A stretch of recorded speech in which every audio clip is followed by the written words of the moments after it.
Let us pray. Father in heaven, in a world filled with noise and distraction, draw us into the quiet joy of your presence. Your word tells us that in your presence there is fullness of joy, not temporary relief, but deep and abiding peace. Help us slow down long enough to recognize that you are near. Remove the hurry from our spirits and the clutter from our thoughts. Teach us that true rest is not found in escape, but in communion with you.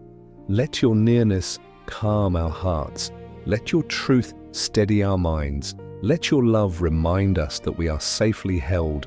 We choose to remain in your presence today, and there we find our rest. In your holy name we pray.